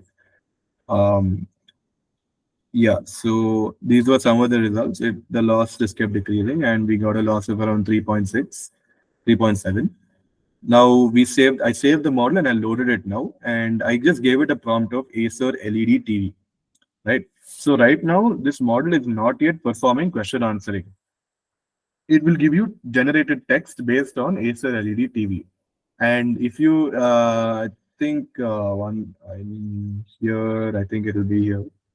Acer LED TV, if I just search for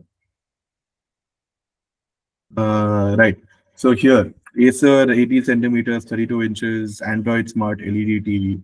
So if I just said Acer LED TV and it generated using these values, right, using this data set, it created a sort of expected output for the prompt Acer LED TV. So it said Acer LED TV series, Smart LED TV, and discounted price. They gave a set-top box instead of the actual TV. It gave the discounted price of the tech set-top box and things like that. And it gave some features related to the TV itself. So if you can notice that it is not GPT-2 is starting to suffer from basic text generation itself. So it is not going to be a good choice for carrying out question answering on a business level. So if you ask a question based on this generated text, like if I gave it this question as this prompt as a context, that ASL TV series, blah blah blah, and I asked the question, what is the actual price of this TV? It looks in and it can find the actual price and it gives you 1,499. And if you put the discounted price, it'll give you 899. Things like that do work. Question answering is possible, but is the generated output really correct? You should ask that. So it's not exactly the expected output, right? You would have expected to get output details regarding the TV. But again, this is a problem with the way GPT-2 takes data and gives you answers. So coming back to the entire point, GPT-2 should not be used for fine-tuning business models simply because it is now outdated. So this was a example for using GPT-2. But if you see question answering, it does work well. But the question answering model is Distilbert. It was not the same GPT model. So we use an entirely different model for question answering. And it does work, but the text generated from GPT-2 on your specific data set is not that high quality as you would want it to be. Okay. So that concludes the GPT-2 example. Akash, but Distilbert is more of an encoder, right? It is encoder as in it is, see the thing is Distilbert can be used for different tasks. Given a context, it can give you an answer. Distilbert, using pipeline, right? So pipeline is a method from transformers which will allow you to do question answering. So if on question answering, the Distilbert model was trained. So it's there as well here, like this Hugging Face, Distilbert base case, Distil Squad has been trained on question answering tasks, and using this model, it is performing question answering. Okay. So it's not just about it being an encoder, it's that it can be used for question answering as well. And you just have to use pipeline. So pipeline is a great module for performing any tasks. You can just pass your prompt to the pipeline and get an answer from it. Okay. without it actually knowing anything related to your entire data set and all that, right? It didn't know anything. I just gave it the context and it gave me the answer. So this is pipeline. So this was all about GPT-2. And coming to GPT-3, right? Because that is what we want to do here. So for GPT-3, I think you guys, can you see my command line terminal? Yeah. Yeah. So for GPT-3, there is a way to fine tune data. There is a set of commands that you have to follow to fine tune data. And I think I showed you all the data set, right? I showed you all the data set which was being used for fine tuning GPT-3. It was, I think, this one, prepared JSON. So this was like the prompt and the completion data that we had used. So, sir, I think someone had asked, I had told them that GPT will be able to perform, will be able to give you answers based on different time periods as well, right? So we can see that in action. So if I give it a question and I say what percentage of total facilities are measured, it gives you the answer here, like 0.49 or 0.99 and 0. The thing is, again, it's not that it is giving you wrong answers. It's a generative model. It's not like it just goes to prompt and gets the answer from it. It uses features which are learned from it and generates answers. But so the thing which I told you about earlier, like in a company, if you have a department, and if you have if you want to do fine tuning, you at least need to get 200 questions from each department. The reason you can see here, because if I have only one question related to one example, right, related to this question, then it does not have much to learn from. It just has this one example. So that is one thing you would have to add in your data set, which is not there here because this was just a sample data set which was used. So in your case, if you're going to be using this for your business, you at least need to have a few questions based on this one question. So in 2012-14, in 2011-14, in 2010-13, like that. So from there, it can learn and give you answers based on future time periods. So basically doing predicting or forecasting as well. So this was one example that I used. Prakash, so if I am doing financial statements, fine tuning, yes, anything which includes numerical output or very pinpointed output, I mean, I will give a subset of the possible prompts. Exactly. Yeah. It will be able to generically answer any numerical question. For example, what if I ask some very, very dicey question? Okay, tell me the years when my losses exceeded, so and so figure. So I mean, it will have to do a lot of crunching to exactly computations of that order. Yes, sir. So that's exactly one of the main questions it should answer. But if you the entire thing here is that if you have many data points, which many training samples for each, as you said, if you want to find the best, like if you want to find a numerical value, for example, you would need to have many different examples of that same question in different ways. So like if it can either be during a different time period, it can be during a different financial quarter, it can be during a different, like during COVID example, before COVID, after COVID, like that you could have examples, input prompts which are presented to it. So it will do crunching, of course, but that's what it's meant to do.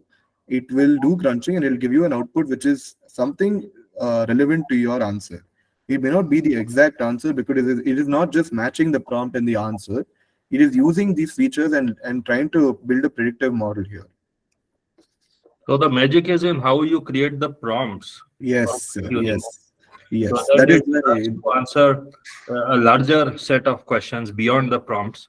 So the prompts have to be representative of every possible scenario which is likely to be asked. No, that actually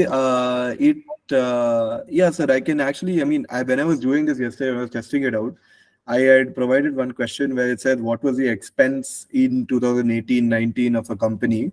Like there was a question, but it gave me a very weird value. But when I checked why, it was because expense and expenses and cost and prices. So if you use different words, right, from a fine-tuned data set, it starts to struggle sometimes. But it's not that it struggles all the time. Like if you're lucky, you might, if you phrase it again, it will work properly. But the important thing here is to make sure your prompt is correct.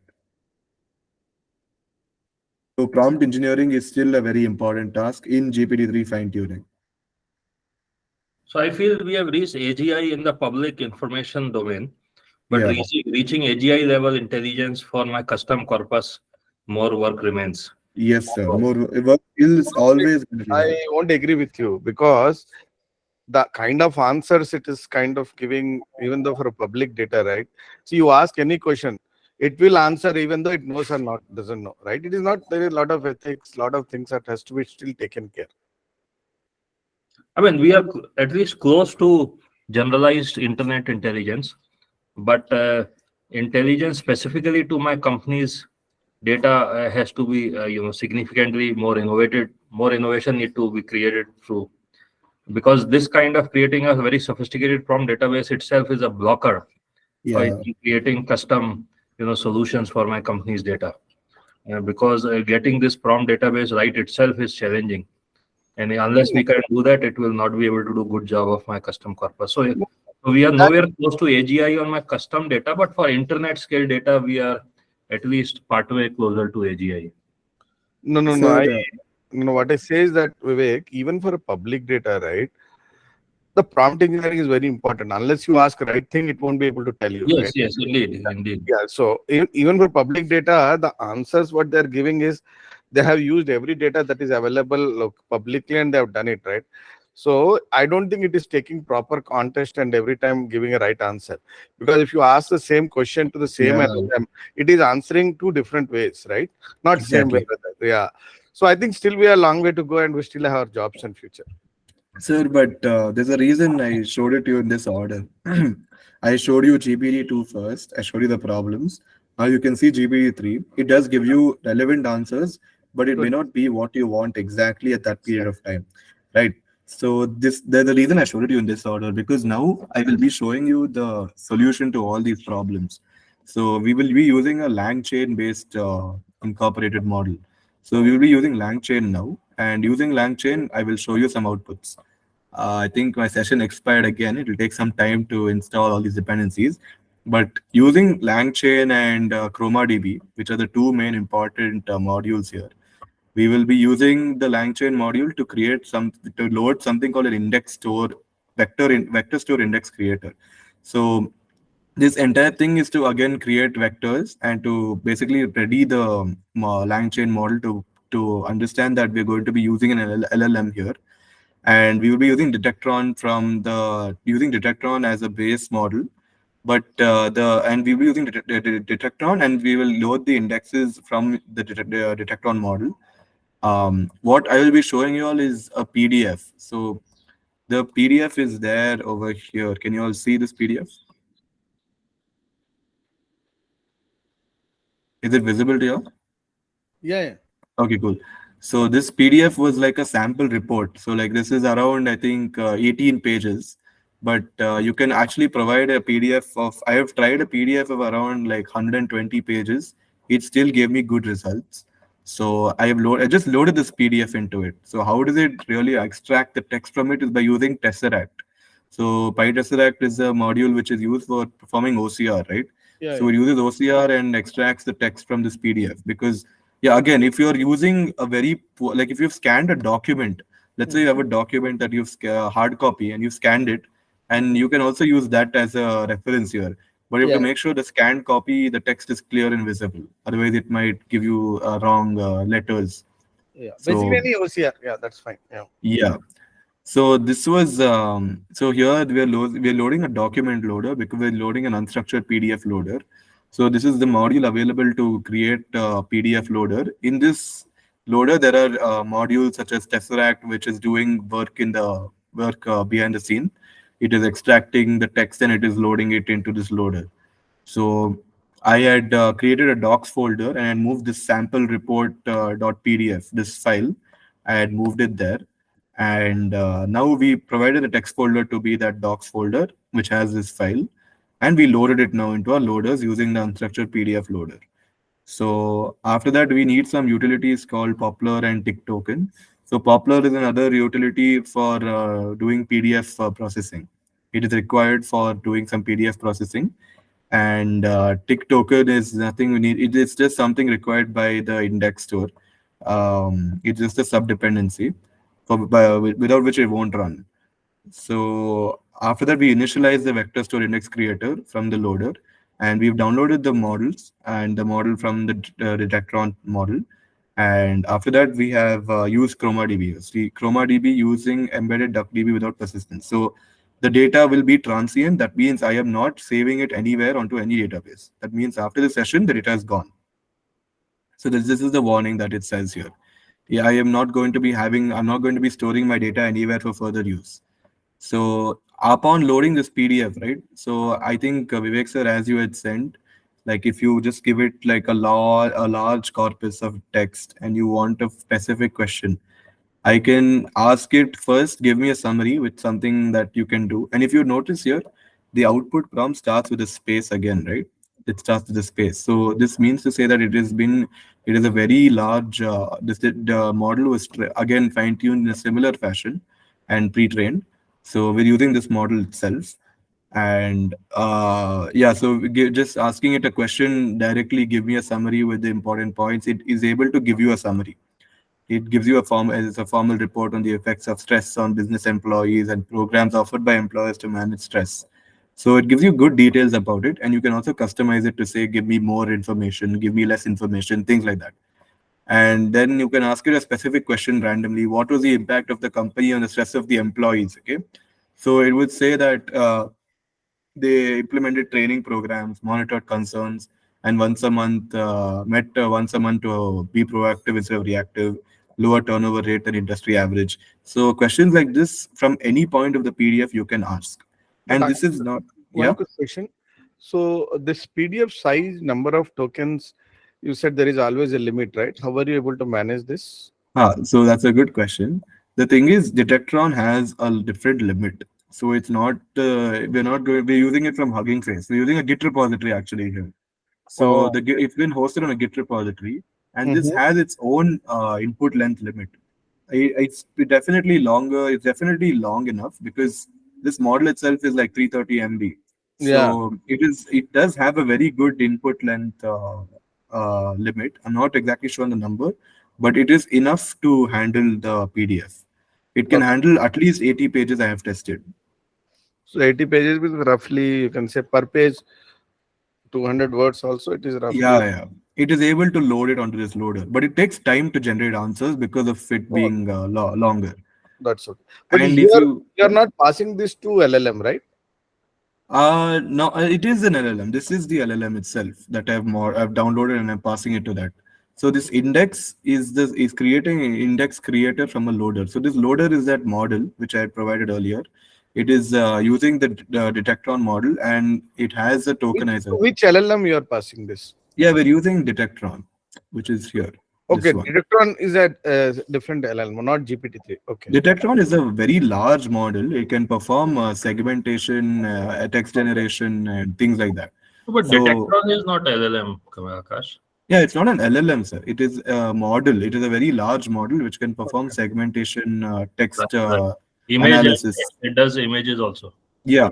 So it is primarily being used for the purpose of creating a loader from the PDF. Okay. And then from there, we are loading a model which is downloaded from the vector store index hub, and then using that to create inferences. So the Detectron model is being used to perform the segmentation and analysis of the OCR text. I mean the PDF. So that along with Tesseract and OCR and all stuff. Yeah. So see, while you are saying this, I got one silly doubt. Using Langchain, right? Yeah. So you said there is always a limit of my token length, right? Can I use a Langchain to kind of overcome this? I'm not sure actually. I don't you think what I'm trying to, because you can pass them to multiple times, right? To the table. Yeah, that you can do. I mean, you can put it in two different halves. Like you can put it in one. You can split it into half and put it in one time, and then the other half in another instance. Because the output of that again you can give to the second half, right? Yeah. You can kind of smartly overcome the token length So using that you actually we do that in ChatGPT also, right? Like if you there's actually a limit on the output for ChatGPT. If you ask it to give it like a web like a React code to create some website front end, if the code is too long, it will just stop generating at one point. So you just say continue generating, it will just continue Oh, generating. okay. Is it like that? Okay, I have done Yeah, it several times. Okay, that's the concept there. Achha. yeah. But it does not use Langchain, right there? That which one, sir?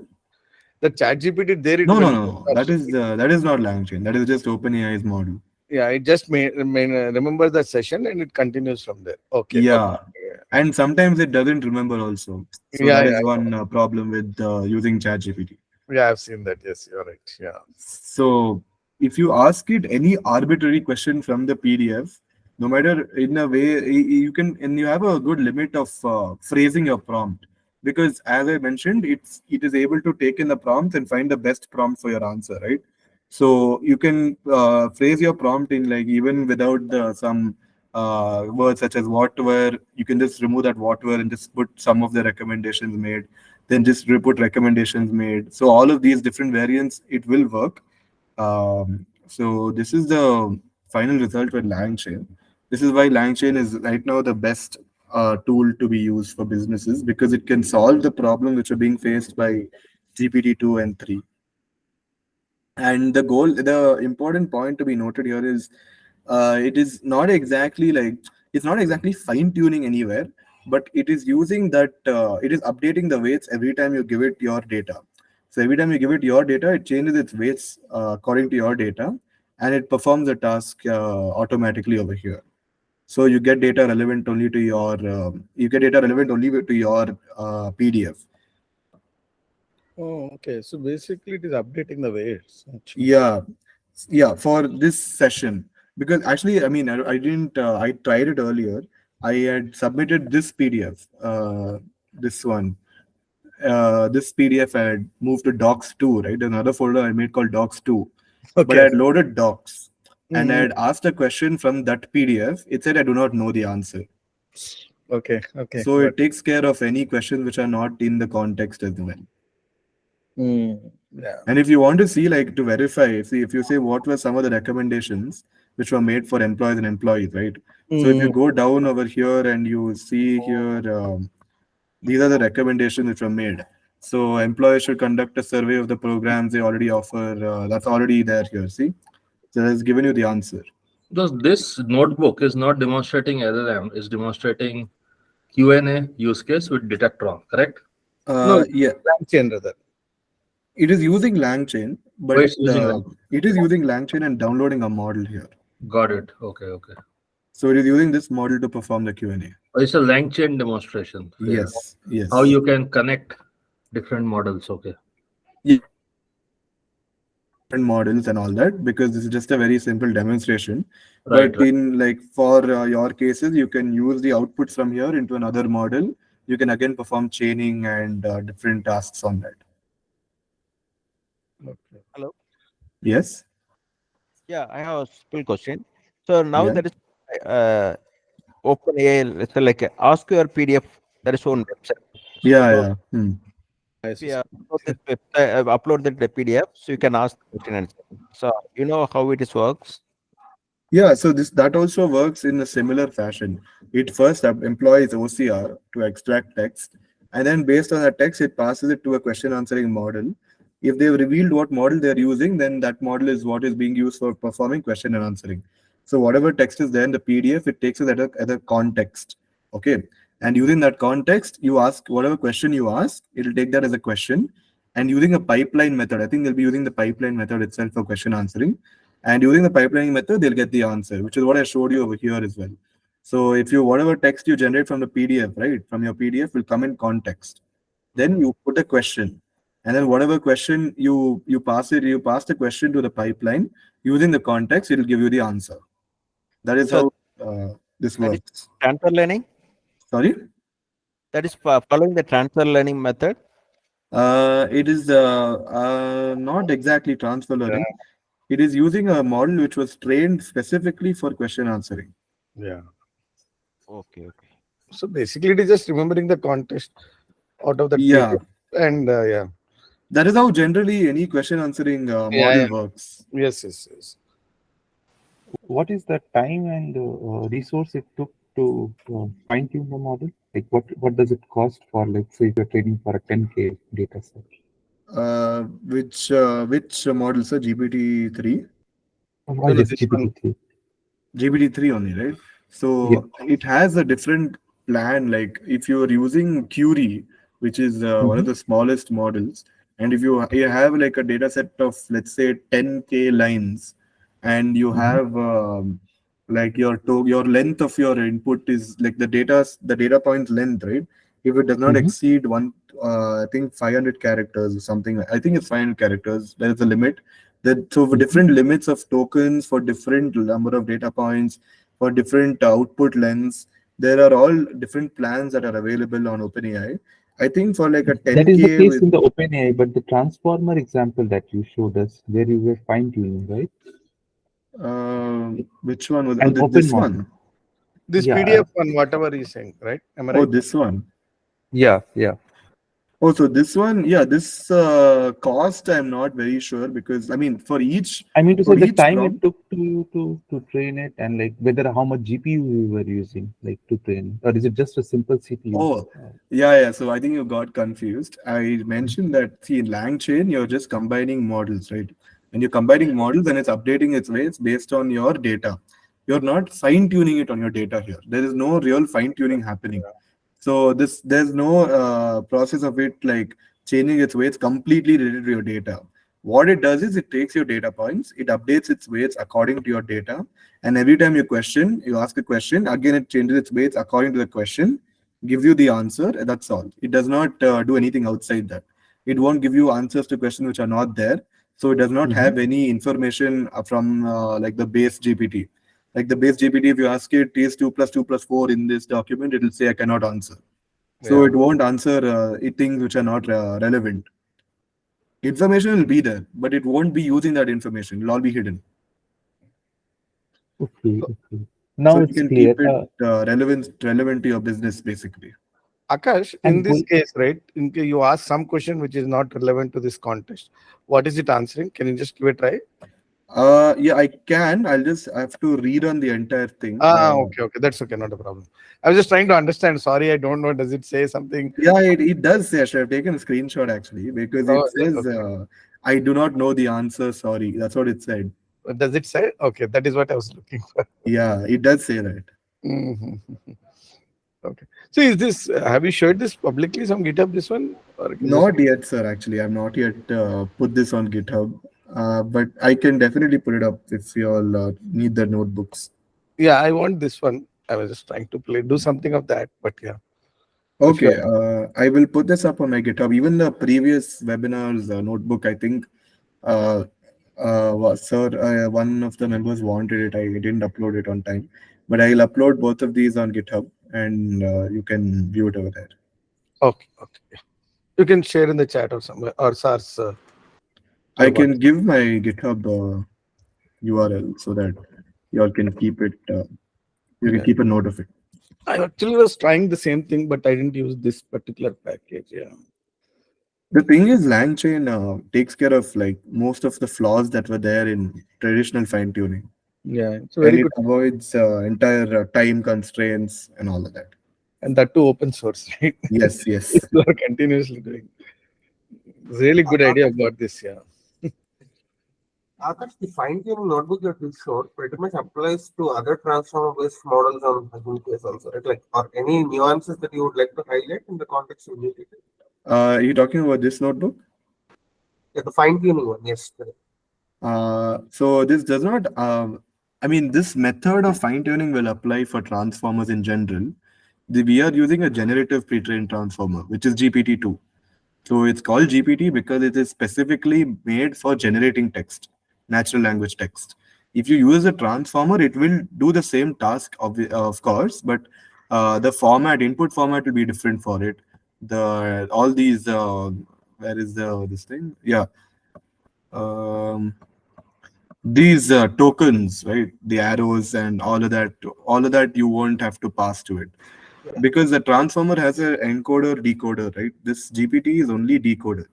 So that's why we have a tokenizer. But in transformers, we can use another encoder, word to vec, or things like that we can use, and you can use your transformer itself for that. Yeah. So the data formatting, yeah, as you said, it differs, but for that, by and large, there are no specific nuances in it to adopt GPT. Yeah, okay. See that. So the reason we don't use transformers for this and why we use GPTs is because, see, transformers learn bidirectionally, so they go front and back in a sentence. But GPT goes only in one direction. It does not. It knows only the previous words in a sentence. It does not know the next word. The task of GPT is to predict the next word in a sentence. So that is what it does, and the OpenAI team decided to go with this architecture because they thought it would be better to make a model which learns in one direction well, better than learning in two directions not so well, in not such a great way. Traditional transformer will go back and front, but the GPT model just goes front and predicts the next word in the token. So the advantage here is it is able to predict the next word without knowing what is there after it. So it will provide it is able to how do I say it, generate better text which is relevant to what you had asked it to. Because in the transformer, it needs to have a code base, a database, a knowledge base of what you have asked for. Otherwise, it won't be able to give you a good answer. So yeah, fair enough. Yeah, but as you said, either encoder or decoder, like BERT or GPT, they are just either encoder-based models or decoder-based models. Right? GPT is a decoder-based model. That's right. So there is BERT-based generation also. Right? So I think we're digressing, but the point I'm trying to say is the notebook format is pretty much. There is nothing specific that we need to take note of. No. Other than Nothing, the data format. Okay. Other than the data format, yeah, nothing much. But other thing you could use is this pipeline, because the pipeline is very useful in the case of performing tasks. Like this GPT model, I just generated text, but I just use the pipeline to do question answering. So you can use the pipeline to do any sort of task later on. Oh. Yeah. Yeah, so I think we've reached the end of the webinar. Just one last slide that is there. So this result from fine-tuning GPT with Langchain is that the appropriateness is that GPT-3 is appropriate in most cases, whereas Langchain is very appropriate, as we saw. You get the exact answer for whatever you require, and you can rely on it. The ease of use is that for fine-tuning process, GPT is easy because it's CLI based. It's just like I just run a few commands and it's done. But with the Langchain models to use Langchain, you require the understanding of the entire platform, how the models work, how to combine them before using them. So the prompt engineering requirement for GPT-3 is very high. You need to give very precise prompts. But Langchain can handle sentences with minimal differences in wording also because of the prompt engineering feature it has. Business relevance to the point answers are not generated, but Langchain is providing you chat-based and friendly answers. So like ChatGPT. So it gives you friendly answers which you can use. But to the first point, right? To the first point, just go back. Appropriateness, it all depends how you use Langchain, right? That is correct. Right? See, yeah, if you are able to give a proper prompt, probably in GPT-3 may also give, right? Yeah, that's why I said appropriate in most cases. So yeah. It is not, it may not, because of the prompt drawback with GPT-3, it's not always appropriate. Yeah. But again, in Langchain, how do you use smartly? You kind of create this chain, right? That matters to get the exact answer. Am I right? Yes, but the entire but the chaining process is automatic. So you just have to give it a prompt template. So like you can make a template for that model, which you can reuse again. Using that template, it will find the best possible prompt. Yeah. So have you seen heard of that Auto Baby GPT something? Oh, I have not heard of this, sir. That automatically creates a Langchain. Okay. That's Auto GPT, it's called. Yeah. So it's, some examples, you're right, Vivek. Yes. I think it is relying on some new concept called action transformers. Yeah. I've heard about. I don't know if action transformer and Auto GPT are same things, but it's a workflow automation. Exactly. Some examples of Auto GPT. You're right. Okay. I mean, Langchain is like an enterprise application integration layer, which used to be there in previous IT workflows. Now Langchain is integrating various language models and APIs. Sir, but I think the very big advantage of Langchain is that you don't even need to extract the text and put it into the model. You can even just put a document, an Excel document, a Word document directly. It'll extract it for you and do it for you. Yeah. So Right. that's I think AutoGPT is a step above that, where it automates it does self prompt creation. Exactly. Okay. Based on an initial requirements spec, it will create prompts on its own and execute the workflow. Right. So in effect, it could be a client to Langchain, I'm thinking. Yeah, basically it's automating the Langchain. So I think Vivek has it rightly put. You're right. Yeah. So yeah, just coming back to the results.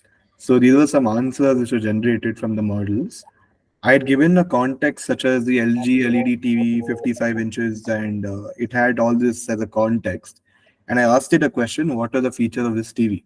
It gave me this. This prompt was again asked by the pipeline model, the pipelining process. So I used from when I gave it the prompt and it passed it to the pipeline, I got the output like this: smart LED TV 55-inch UHD, the screen resolution, and relevant output basically.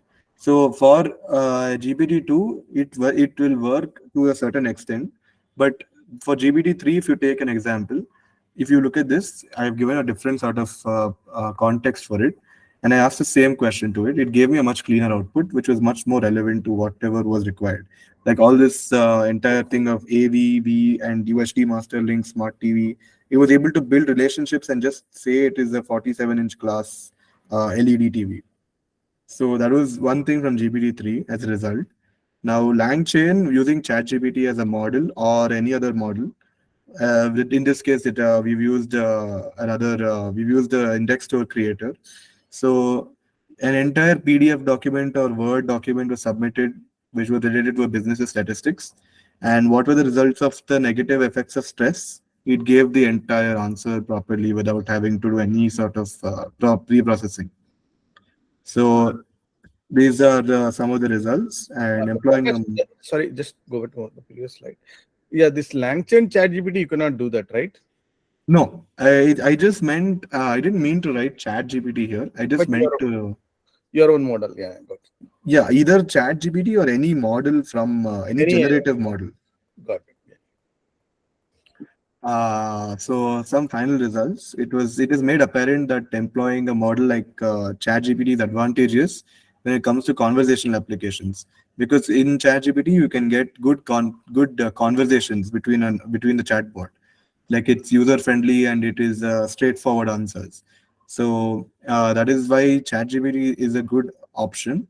But while using Langchain, you can combine different generative models to do the same task. And it is true that GPT-3 and 2 are massive language models, but their primary purpose was not geared towards conversational applications. So they were more based on like from a text-based applications. So you don't ask it questions, but instead you do generation from them. So like as I had shown a poem generation notebook earlier, just by giving a prompt, it will give you an entire poem. So these are what GPT-3 and 2 are meant to do. So in tasks such as named entity recognition and semantic connections, semantic analysis between words, GPT-3 surpasses ChatGPT simply because GPT-3 is a much larger model.